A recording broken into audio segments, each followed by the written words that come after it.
السلام عليكم ورحمة الله وبركاته. اللهم صل وسلم وبارك على سيدنا محمد وعلى آله وصحبه وسلم. عاملين ايه احلى اخوات؟ يا رب تكونوا بخير. جمعة مباركة. بحب اسلم على كل حبايبي.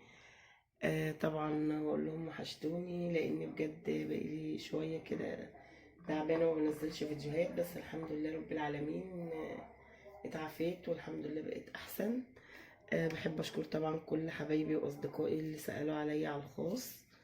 بشكرهم جدا وبقول لهم ربنا ما يحرمنيش منكم ولا يحرمكم مني برضو. بجد وحشتوني، وانا بعتذر لكل حبايبي طبعا اللي قصرت معاهم الفترة اللي فاتت دي. بس ان شاء الله راجعين، نغيب غيبتنا ونرجع بايه بهيبتنا. ان شاء الله راجعين، وان شاء الله هنكون متواجدين معاكم الفترة الجاية دي. وربنا يوفقكم جميعا يا رب ان شاء الله. بحب أشكر طبعا الباشمهندس محمد، جيش النسور كلهم طبعا بلا استثناء. بحب أشكرهم جدا، بقدم لهم كل الحب والاحترام والتقدير، وأقول لهم ربنا يوفقكم. وأنا بعتذر لهم طبعا لأني ما حضرتش يوم الأربع العروض عشان كنت تعبانة. يلا نبدأ بقى في الفيديو بتاعنا الجميل. هنعمل ايه بقى يا أمنية؟ أنا الوصفة دي يمكن أول مرة أعملها معاكم على القناة. أنا بقالي بتاع أسبوع كده عايزة أعملها ومفيش نصيب، يعني جيت تعبت فما عملتهاش، وان شاء الله نعملها مع بعض. هي ايه؟ الحجازية الاسكندراني. ما ينفعش طبعا نبقى اسكندرانية وما نعملش الحجازية الاسكندراني. هنقول المكونات بتاعت الحجازية، بس انا برضو هعملها يعني مش بمكونات قوي، وان شاء الله تطلع ناجحة معانا. مبدئيا كده معايا نص كيلو من دقيق السميد يكون ناعم المنظر ده. انا جايبه كده من عند العلاف او العطار.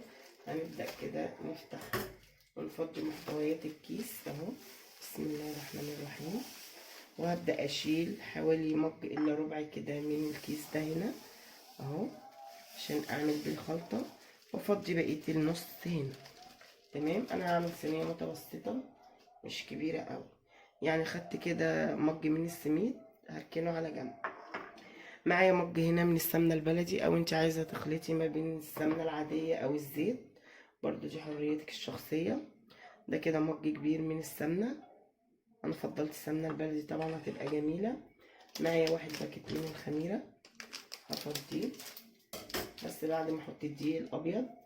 معايا هنا كيلو من الدقيق الابيض، هاخد منه مج او مج وشوية اهو. افتحه كده، افتحه بس بالمقص كده علشان ايه ما يتبهدلش اهو. خلاص كده فتحناه. هبدأ احط كده بسم الله. المج اللي انتوا شايفينه ده مج كبير برضو مش صغير اهو. بسم الله. هاخد مج ونص من الدقيق الابيض. هي بتتكون من 5 كوبايات، 3 سميد واتنين ابيض، بس انا يعتبر مش عايزه اكتر لها قوي الدقيق علشان ما تبقاش يعني ايه سميكه قوي، يعني احط شويه صغيرين كده كمان اهو.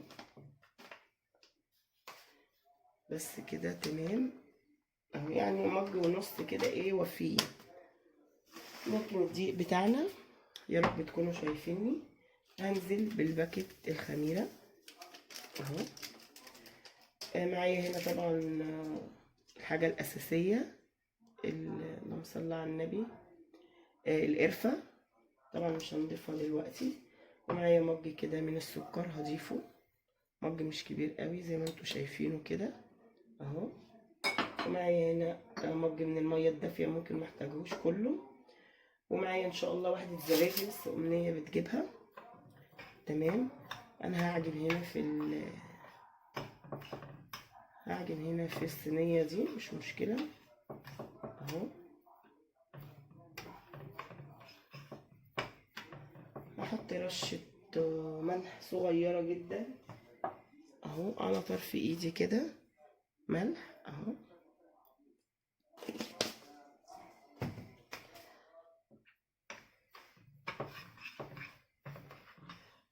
بجد الحجازية من الحاجات الجميلة اللي بتبقى حلوة قوي. هبدأ انزل بقى بالسمنة زي ما انتوا شايفين كده. بسم الله الرحمن الرحيم اهو. على فكرة ممكن ما تعملي لهاش شربات وممكن تعملي لها، يعني على حسب راحتك الشخصية. هجيب دي كده الم السمنة دي كلها، سمنة بلدي دي يا جماعة مش اي سمنة، فلازم ايه ما نسيبش اي نقطة سمنة يعني. اهو كده تمام زي الفل. انا مش هبدأ اعجن فيها غير لما اجيب الزبادي واضيفها وابدأ اعجن. تمام. اروح بقى اشرب انا كوباية الشاي الحلوة دي. تعالوا اشربوا شاي معايا، انا بشرب شاي. هنركن دول طبعا كده على جنب. هضيف هنا تعالوا بقى نعمل الخلطة. هضيف هنا شوية اهو انا ضفتهم كلهم كده للحشوة، شوية فانيليا، وهبدأ اضيف 3 معالق كبار من القرفة. طبعا القرفة جميلة اهي، طبعا انا جايباها كده عندي زي ما انتوا شايفين كده اهو. هبدأ اخد 3 معالق كبار من القرفة، بسم الله. ادي 2 ادي 3، وهحط مج صغير من السكر، وهتبقى دي الحشوة بتاعتنا. انا طبعا هحطهم بس مش هبل بقى القرفة ولا السكر ولا الحاجات دي دلوقتي، بس انا قلت ايه اول ما امنية تيجي كده هبدأ اعملها معاكم. بجد القرفة من الحاجات التحفة، حلوة قوي كده لون القرفة. مش هحط تاني خلاص كده. هفصل معاكم وارجع معاكم تاني. حبايب قلبي الغاليين، لحظة بس افتح الباب واجيلكم.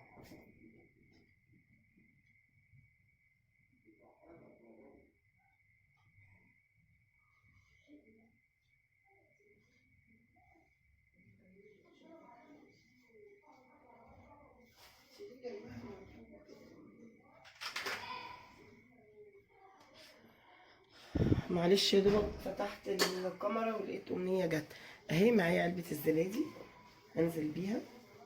تمام.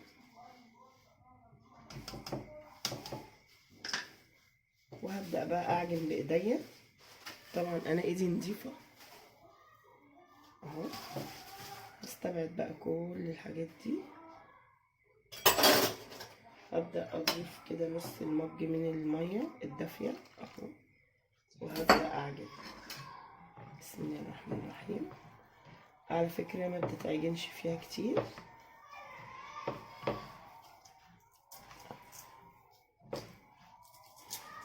عايزة مية، بسم الله. شكلها هتاخد المج المية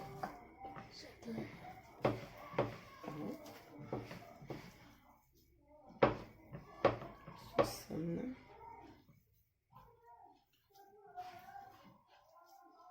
انا بقى هلمها كده كويس واعجنها وارجع لكم تاني.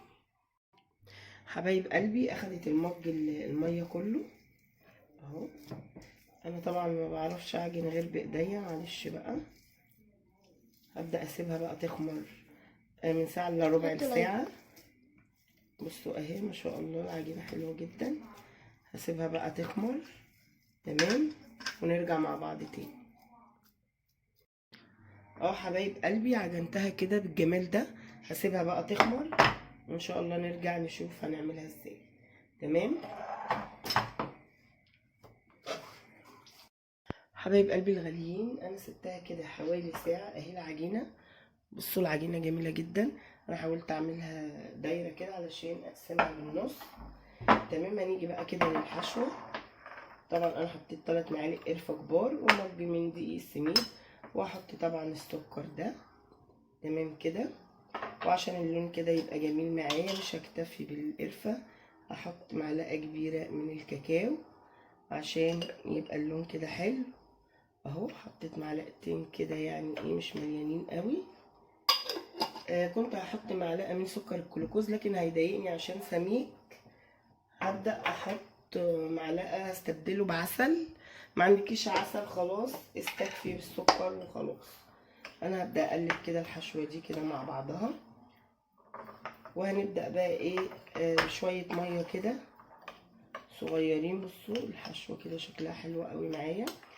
الكاكاو بيديها لون كده اتقل، تبقى حلوة قوي. هركن العسل دلوقتي وهبدأ اجيب شوية مية، يعني ايه اعملها زي رمل البحر كده. تمام. انا بقى بعمل مكرونه بشاميل برضو للولاد، يعني ايه، متلخفينه كده شويه. انا مش هبلها، يعني هبدا ايه يعني اعملها زي الرمل كده. تمام.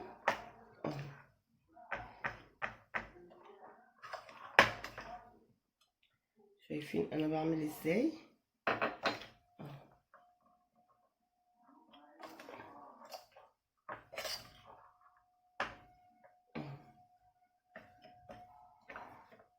انا معاكم اهو خطوه بخطوه علشان خاطر ايه، يعني مش بدلق دلق كده، انا ببدا ابلهم كده بس، يعني ايه مش تبليل جامد يعني. اهو. بجد الحجازيه جميله قوي وبتبقى حلوه قوي في الشتاء. اتمنى ان انتوا تجربوها بالطريقه بتاعتي دي، هتعجبكم جدا جدا. تمام. انا هعمل الخلطه دي، انتوا مش شايفيني ولا ايه؟ اهو. معلش ما كنتش واخده بالي ان انتوا مش شايفيني. ببدا اهو اقلبها كده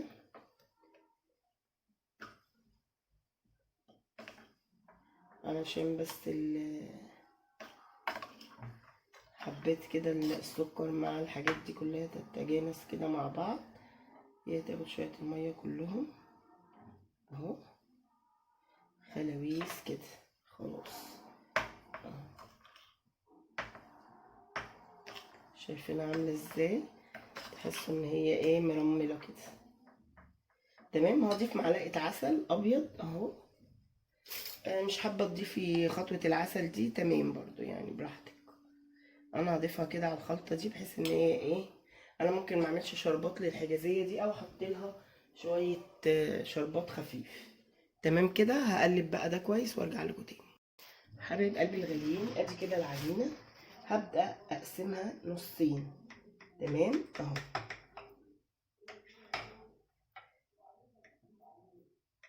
هبدا اقسم العجينه كده لجزئين اهو.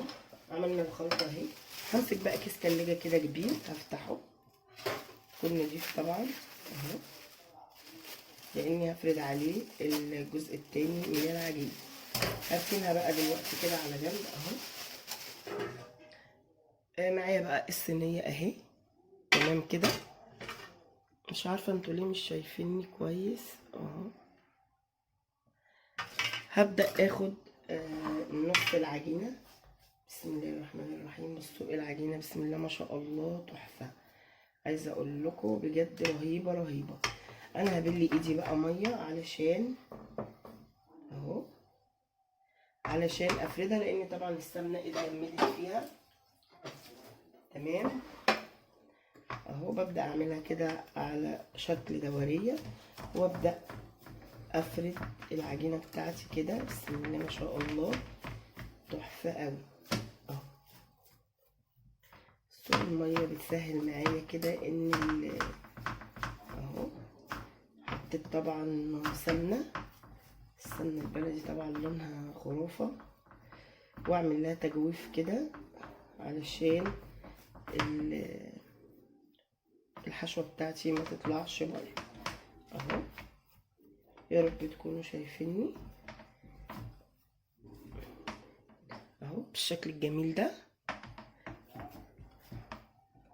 اهو. احاول على قد ما اقدر كده اني اوزعها دي سمنه، وما خليش الخلطه تطلع كده لبره. تمام. اقفل بقى كده على العصاج بتاعي ده اهو. تمام كده يا حلوين، قولوا تمام اهو. ابدا اعمل كده كده زي الفل. ابدا انزل بالحشوه بتاعتي الجميله دي بسم الله ما شاء الله اهو. وما خليهاش على الحرف قوي عشان ما تطلعش ويبقى شكلها مش لذيذ اهو. ابدا اعمل كده افردها بس ما افردهاش قوي، يعني ما تطلعش قوي لبره. انا بقى هسويها. تمام اهو. هبدا كده اظبط الدنيا ومخليش حتة يعني رفيعة وحتة سميكة. هبدأ اظبط الدنيا فيها وابدأ ارجع لكم تاني. حبايب قلبي عملتها كده بالمنظر الجميل ده، شايفين اللون، شايفين السمنة كده والجمال. طبعا ما حاولتش اطلع بره كده بالخلطة دي كده علشان ما تبهدلش حرف الصينية. تمام. جبت كده كيسين تلاجة، فتحت واحد اهو زي ما انتم شايفين. هبدأ بقى اجيب النص التاني من اهو العجينة. العجينة بصوا بسم الله ما شاء الله تحفة. هبدأ احطها كده. تمام اهو. بدل بقى ما اقعد اقطع كده حتة حتة، معايا كيس تاني قطعته. تمام كده اهو. هبدأ بقى اعمل كده ايه بالمردانة بتاعتي. بسم الله الرحمن الرحيم. وافرش بقى كده واعملها كده مدورة حلوة، بحيث ان هي ايه تيجي على قد الصينية. تمام اهو. بصوا جميلة بجد، جربوها مش هتندموا. دي كده اسهل طريقة. بصوا اتفردت معايا بكل سهولة. ومش سميكة، ما اعملهاش كده يعني ايه سميكة، حتة سميكة وحتة مش سميكة. يعني احاول ان انا اظبطها كده اهو. انت كده مناسب قوي اهو. اقيس كده، لا كده تمام اهو. ببدأ اشيل دي وببدأ امسك اهو اجيبها كده. ادي الصينية اهي، شايفيني؟ يا رب تبقوا شايفيني. وابدأ اقول بسم الله الرحمن الرحيم. واعملها كده اهو، واشيل بقى الزيادات، مفيش مشكلة خالص اهو. مش مشكلة خالص الزيادة دي اهو. بس كده دي اسهل طريقة اهي.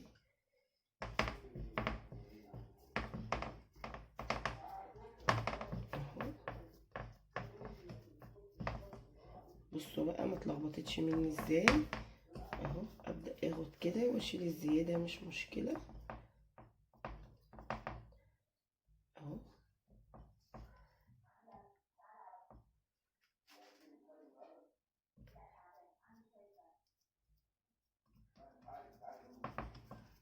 ايه رايكم بقى في الجمال ده بقى والحلاوه دي اهو. ابدا اتك بقى هنا كده على الحرف ده، اقفل. بصوا الجمال بجد، جمال ما بعده جمال. افرديها كده على كيسين، متحاوليش تطلعها متلخبطه، بجد بتبقى حلوه. ما تضغطيش قوي اهو. ببدا هنا بس بضغط على الحروف علشان تقفل معايا اهو زي الفل اهو. ايه رايكم بقى في الجمال اللي عاملاه ام امنيه ده؟ هبدا اجيب بقى شوكه كده وابدا اعمل لها كده اهو بالمنظر الجميل ده. هنسويه على 180، فرن يكون مسبق التسخين اهو. اهو مفيش ادنى مشكله. عادي العجينه اللي فضلت دي ممكن اسويها في اي حاجه كده، مش مشكله. ممكن احشيها واقول لكم ممكن احط فيها قرفه في النص وسكر، واعملها زي الصينيه كده صغيره، مفيش مشكله برضو اهو. بضغط كده بس علشان يبان الرسمه بتاعتي. اخلصها بقى وارجع لكم اهو. حبايبي الغاليين بصوا منظرها كده جميل. انا على فكره عاملاها بس مش باين قوي، عملتها بالشوكه كده بالمنظر الجميل ده. هسويها بقى على 180 ونرجع نوريها لكم. الحته الصغيره دي عملتها كده في طبق، وحطيت دهنت طبعا سمنه في قاع الطبق. هنسويها ونرجع ان شاء الله معاكم اهو. حبايب قلبي بصوا شكلها تحفه. هي على فكره باينه ان هي بيضه من جزء، بس هي التسويه بتاعتها انا مش عارفه امسكها لكم عشان سخنه قوي. بصوا لونها حلوه قوي، بس انتوا مش اخدين بالكم. هنبدا بقى نقطعها. قطعي بقى بالطريقه اللي انت حباها. انا هقطعها مثلا ايه سامبوكسات كده. بسم الله الرحمن الرحيم اهو. ويفضل ان انت تقطعيها وهي سخنه علشان خاطر تبقى سهله معاكي. بجد لونها تحفه قوي. هو في الكاميرا جميل اهو.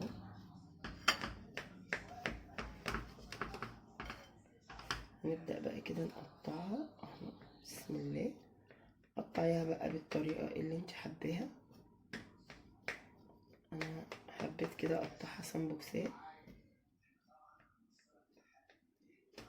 بجد هشة وريحتها تحفة. بجد ريحتها وجايبة اخر الشارع بصراحة. ريحتها حلوة جدا جدا جدا. حتى بابا هيجي على الريحة. عندي ابو امنية بيحبها بصراحة. اهو طريقة التقطيع اهي. سهلة اوي ان انت تقطعيها اهو. عايزة اوريكم ان انا قطعتها كده بالمنظر الجميل ده. تمام. سامبوكسة. تعالوا بقى كده نطلع كده مثلا ايه قطعة مع بعض. هي بس عشان لسه سخنة. نطلع الحتتين دول كده مع بعضيهم. هي أمنية. هي بصوا لسه بصراحة يعني سخنة جدا. هسيبها بس تهدى ونرجع مع بعض تاني. اهي بصوا.